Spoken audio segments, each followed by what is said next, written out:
Hello అండి, నమస్తే అండి. నేనైతే ఈరోజు మునగాకు పొడి చేస్తున్నానండి.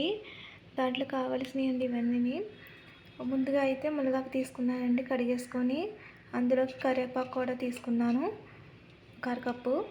ఇందులో జీరా, ఎల్లిపాయలు, చిన్న ఎల్లిగడ్డలు ఉన్నాయి కదండి, అవి తీసుకోవాలి. మినప్పప్పు, శనగపప్పు, రెడ్ చిల్లీ కూడా వేసుకోవాలండి కారానికి. అలాగే ఒక నిమ్మకాయ సైజ్ అంతా చింతపండు కూడా తీసుకోవాలి. ఇలా తీసేసుకొని దీంట్లో గింజలు లేకుండా శుభ్రంగా తీసేసి పక్కన పెట్టుకోవాలండి. ఇప్పుడైతే ఆయిల్ వేసుకొని మళ్ళీ ఒక శుభ్రంగా వేయించేసుకోవాలండి. కొద్దిగా ఆయిల్ వేసుకొని ఒక స్పూన్ అయితే ఆయిల్ వేసుకోవాలండి, ఎక్కువ వేసుకోకుండా.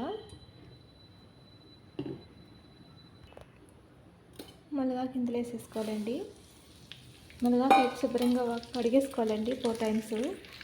దాంట్లో చూసుకొని వేసుకోవాలండి. చిన్న చిన్న ఫ్రీస్ అయి ఉంటాయి కదా, కరివేపాకు కూడా వేసేసుకోవాలి.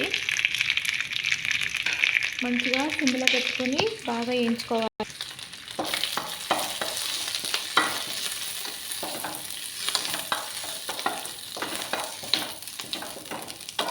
వేయండి. షుగర్ పేషెంట్లకి, హెల్త్కి అన్నింటికి బాగా పనిచేస్తుందండి.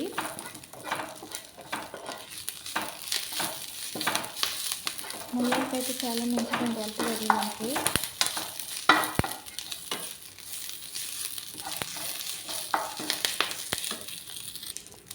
మునగాకు అయితే వేసుకుని కదండి, పక్కన పెట్టుకోవాలి. అదే దాంట్లో ఒక స్పూన్ ఆయిల్ వేసుకోవాలండి. ఆయిల్ వేసుకొని శనగపప్పు వేయించేసుకోవాలి.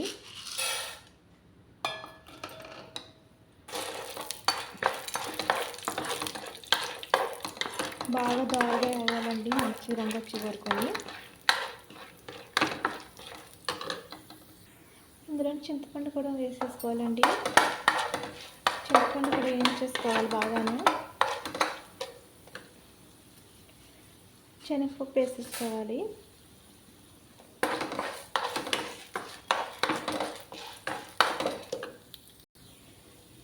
రెడ్ చిల్లీ కూడా వేసేసుకోవాలండి.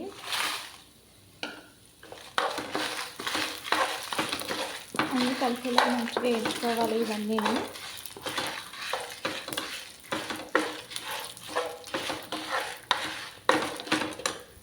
ఇవన్నీ మంచి రంగు వచ్చి వేసుకొని కదండి, మిక్సీ గిన్నెలో తీసేసుకోవాలి. స్టవ్ బంద్ చేసేసి అందులో బాగా చల్లారుకొని ఇవ్వాలండి.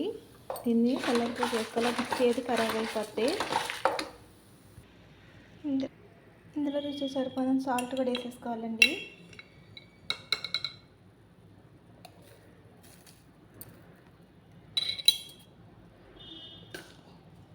ఇందులో జీరా కూడా వేసేసుకోవాలి.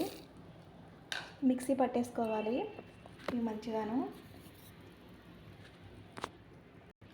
ఇందులో మునగాకు కూడా వేసేసుకున్నానండి. ఇవి కూడా మిక్సీ పట్టేసుకుంటున్నాను. చిన్న ఉల్లిగడ్డలు కూడా వేసేసుకోవాలండి. ఇవి లాస్ట్ వేసుకోవాలి. చూసారు కదండి, మునగాకు పొడి అయితే అయిపోయింది. ఇంకెలా ఉంటుంది, చాలా బాగుంటుంది. నెయ్యి పోసుకుని తింటేని వేడివేడి అన్నంలోని. మునగాకు పొడి అయితే అయిపోయిందండి. ఇంకెలా ఉంటుంది రైస్లో వేసుకుని తింటేని. అయితే మీరు తప్పకుండా ట్రై చేయండి, చాలా బాగుంటుంది. బాయ్ అండి.